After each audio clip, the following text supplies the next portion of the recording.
Alright, what is going on, guys? Today's video I'll be showing how you change your oil on your G30 series BMW. Set this down. Yeah. Alright guys, today's video I'll be showing you how to change your oil on your G30 series BMW. This is specifically a 2019 540i, the B58 in it. And it's also got a downpipe, and it's on stage 1 as well as a stage 2 transmission tune. So I'll be showing you how to change the oil today. I've already gotten my oil filter out, and I'm getting ready to change this and replace this with the brand new one that I got from FCPO. So here is the kit.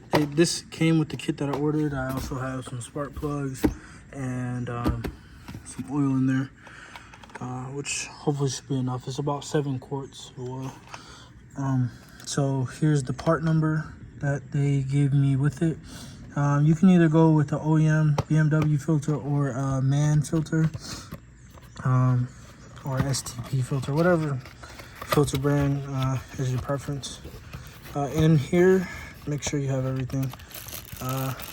In here should come with the new gasket or O-ring that goes around right here on the seal for it. And it also should come with a copper washer for the oil drain plug, which is underneath the car. And also should come with your oil filter. Now, your oil filter has 2 sides to it. Make sure you put it in the right way. You'll know if it's in the right way if you try and put it in the wrong way, but still, there's a top and a bottom to it. The bottom has the O-ring, and the top also, actually no, never mind. Top does not have an O-ring. It just snaps into place inside of the actual top of the filter. And you're gonna use a 32 millimeter with probably an extension. Like I used the 32 millimeter with an extension to get to it, and literally just sat like this. Set something like that, and I just undid it slowly. It's supposed to be torqued down to 25 Newton meters. I don't have a torque wrench, so I'm just gonna tighten it to hand tight, and then slightly more than hand tight. That's the best way I can explain 25 Newton meters to you. It's like that much more than hand tight. It's a 25 Newton meters. I believe it's about 17 foot-pounds, I want to say. I don't know exactly. I have to look at the conversion, but this is everything that you will need for it. My bad. Everything you'll need for it. I'll show you how to take everything off. You'll need a pick tool for this as well. So give me 1 second. All right. So hopefully this gets it, but you're gonna take a pick tool. It can either be a curved one or not, and you're just gonna literally take it and peel it up so you can grab it with your hand, and then just lift up around it. It's a standard oil filter O-ring. Take it off, you can, and set that to the side somewhere where you don't mix it up with the new one. And then you're also going to grab this and just give it a quick pull. Don't twist it. Just a quick pull and it'll come out. No need for twisting, because there are some plastic ridges in there, and if you twist it, best way I can explain it is it'll probably break or crack. So just pull it out. Then take this. Make sure not to lose that copper washer. Put this on it. Make sure it goes back in the right place too. It's gonna look something like this.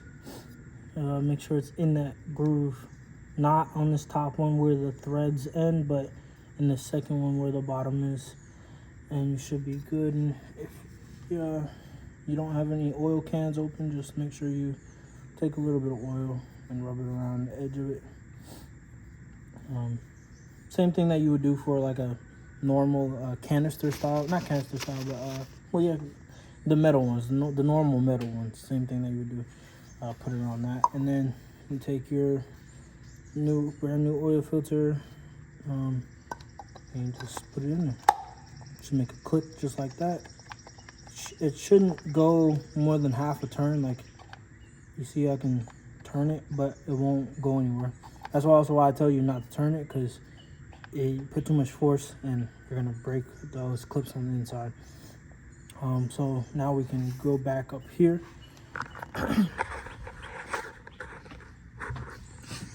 Can go back up in here, and literally we'll actually make sure everything's on it. So make sure you check.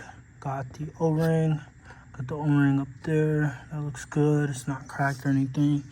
So we can just set this back down up in here. Make sure to get that started by hand. Twist it, twist it.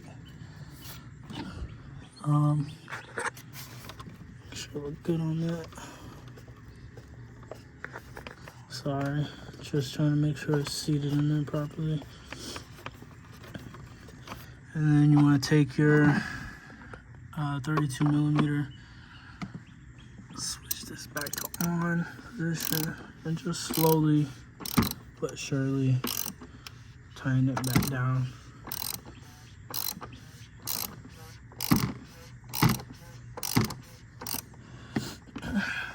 Just like this. Now I'm gonna show you what it looks like on the bottom, that way you know what it looks like. Hold on. All right, so from the previous clip, it's probably about a 1/4 inch gap right there that you could visibly see. Now there is not, and you're just gonna literally hand tighten it.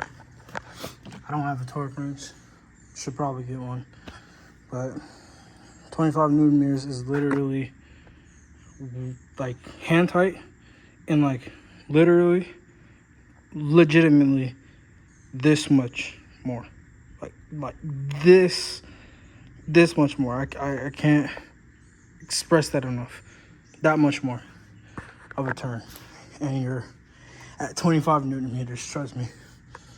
Now I'm gonna go on to the bottom. I believe whoever did the oil change on this last, they had there's like a little 3-piece prong thing that goes into a plastic cover, and that's already gone when I checked. So I'll see you guys underneath the car. All right, let me tell you guys how to change it, but how also not to change it and end up like me. So I already got the new washer on. Right? So if you want to avoid making a mess, you know, and thinking that it's just gonna slowly come out, because I don't know what in my possible mind thought that 7 quarts or 6.5 or 6.7 or whatever it is, the quarts that goes into this thing, was gonna come out slowly or smoothly. No. Just get that out of your head right now. Get like a bucket or some shit, something that's gonna, you know, something that's gonna, you know, cover the splash, because yeah, I mean, no one said it was gonna be easy. But another thing, when you're changing the washer, make sure the washer is on the right way. Most people think that washers have 2 sides that are the exact same, but they are indeed not. This is the old washer. There's a flat side and then there's a rounded side. Well, yeah, I don't know how well I can show it on this, but there is indeed a slightly rounded side. Just make sure the rounded side faces on the bottom of this, because this is meant to crush flat. So just make sure you do that, and make sure there is no damage on your oil plug, because that could be a bad day. This, I believe the torque spec for this is also 25 Newton meters, so same thing again, just literally, quite literally, screw this in as tight as you can get it, and then like 1/8, 1/4, whatever a turn, like literally, imagine this is all the way in there tight, like that much, literally that much, and you're good to go. So yeah, all right, let me get this back in there, and you can see the mess that I made. So I have to clean that up after I fill everything up and measure it. All right, so, oh, in case you're wondering where exactly it is, it's literally inside this little, right there. That is the oil pan drain. And if you're going to do this at home like me, and you want to jack it up with just a jack, make sure you have jack stands on, of course, but you're gonna want to make sure it's tilted this way because the drain pan or plug is facing on this side and not this side, so that way you get all the oil out. All right, let me get this put back in there, torqued it down, and I'll see you guys at the top of the engine.